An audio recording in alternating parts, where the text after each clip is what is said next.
రాజిరెడ్డి గారు sir sir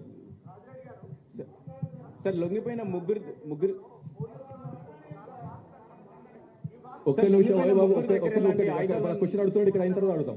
Ibrahim question అడుగుతున్నాడు, తర్వాత అడుగుతాం.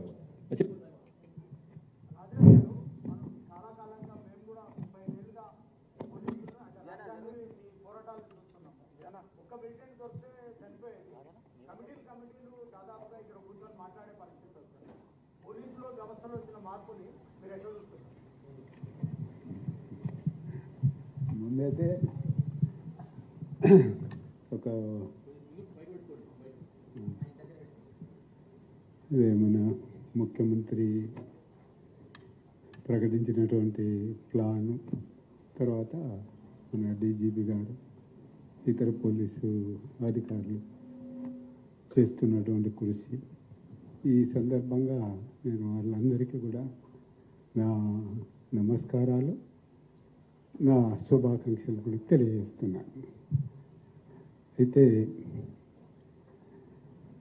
ఇప్పుడు మన కామ్రేడ్ దేవిజీ మాట్లాడినట్టు మేము రేపు ప్రజల యొక్క సమస్యలపైన ప్రజల తరపున ప్రజలతో నిలబడి పనిచేస్తామని అటువంటిది చెప్తున్నాం.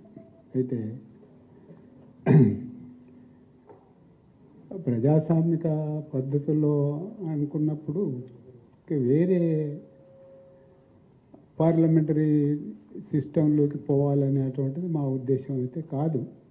ఇవాళకి ఆలోచించుకున్నటువంటిది ప్రజల ప్రజాస్వామిక హక్కుల కోసం ఎన్నో పోరాటాలు జరుగుతున్నాయి. ఆ పోరాటాలను సంఘటితం చేయడం కోసం ప్రజాస్వామిక చట్ట పరిధిలోనే మేము పనిచేస్తామనేది ఆలోచించి అది అట్లనే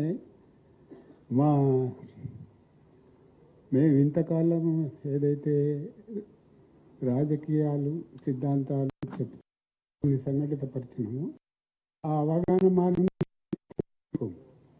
అయితే వచ్చిన మేరకు ప్రజల పోరాటాల వెనుక ప్రజల పోరాటాలతో మేము నిలబడతామనేది హామీ ఇస్తున్నాం.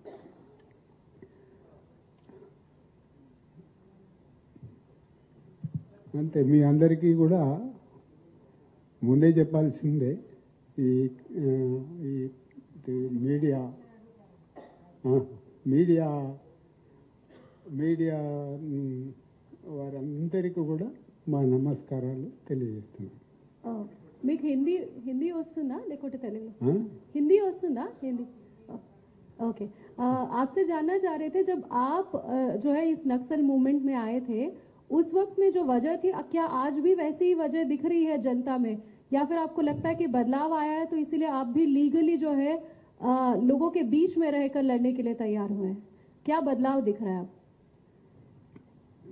आप बदलाव तो दिख रहे मगर उतना चर्चा करने का मौका नहीं। मैं बदलाव तो साधारण रूप से देखने से बदलाव तो है, और कानूनी ढंग से हम लड़ने के लिए जो लड़ाई जनता जो कर रहे हैं वो जनता का साथ हम रहने के लिए सोच रहे हैं।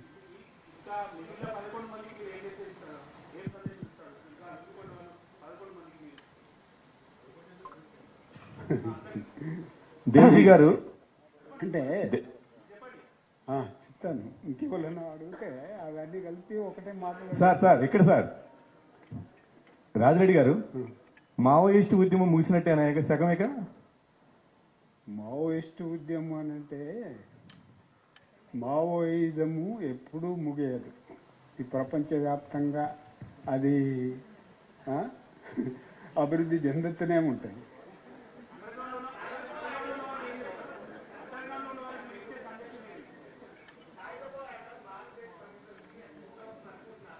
ఇప్పుడు ఒక్కొక్క దానికి జవాబు చెప్పాలంటే అది మీకు సంతృష్టిని కూడా ఇవ్వదు.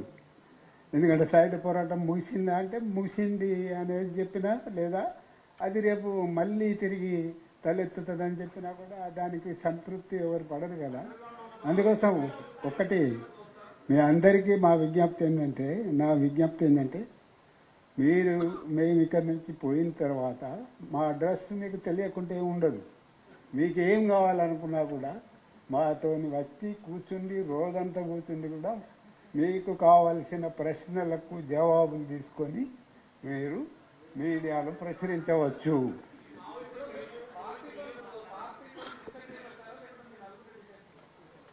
మేము నలుగురము అంటే నలుగురం అనుకొని రాలేదు. సరే, దాని వెనుక ఏదో కారణాలు ఉంటాయి కదా. ఇక అవన్నీ ఇక్కడ చెప్పుకోవడానికి మనకు టైం లేదు.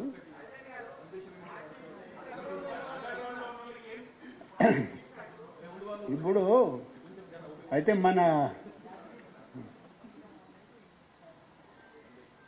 మిగిలిన వాళ్ళకు ఏం సందేశం ఇవ్వడం అనేది మా ఆలోచనలో కొన్ని ప్రశ్నలు ఉన్నాయి. ప్రభుత్వంతో కూడా చర్చించి ఏం సందేశం ఇవ్వాలనేది మేము నిర్ణయించుకొని ఓపెన్గానే మాట్లాడతాం.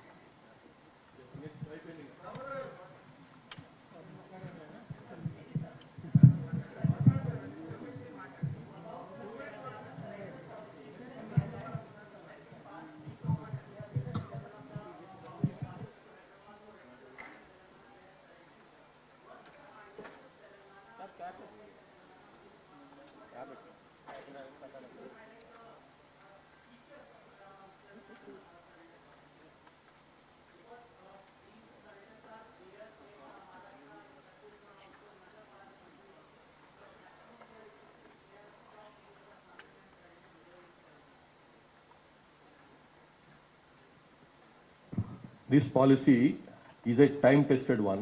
It was started in 1990. It came into existence in 1993. Since then, there have been the more than anything else, the number of surrenders have been extremely high. I'll give you the details just in a second.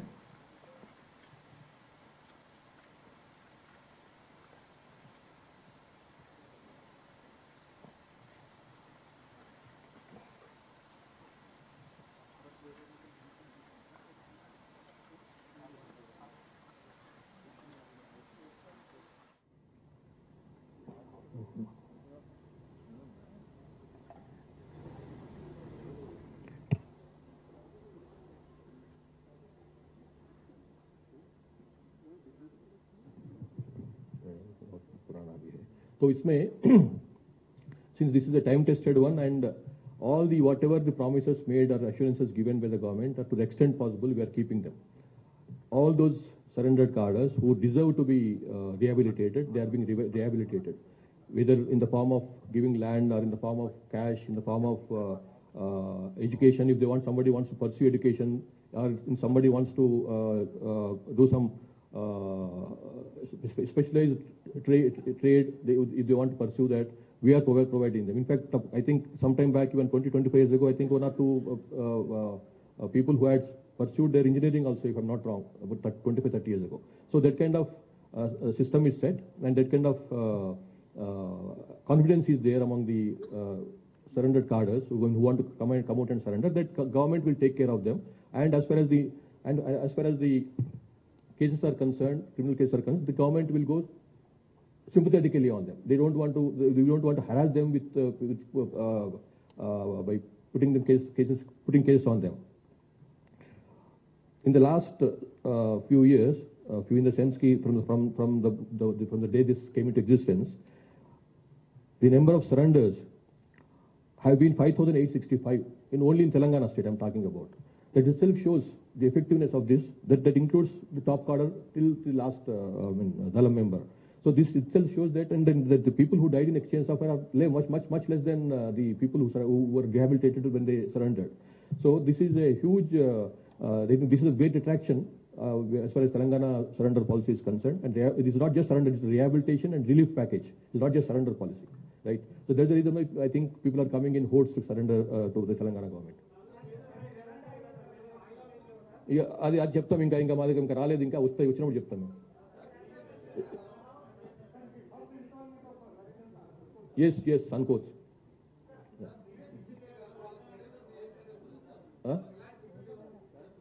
మీరు ఇంతకుముందు ఈ question అడిగినట్టున్నారు. ఇంతకుముందు సరైన అయినప్పుడు ఇదే question అడిగాను మీరు. వాళ్ళకు కనుక అట్లా వాళ్ళ ప్రాణానికి మా ప్రాణం అడ్డం ఇస్తాం.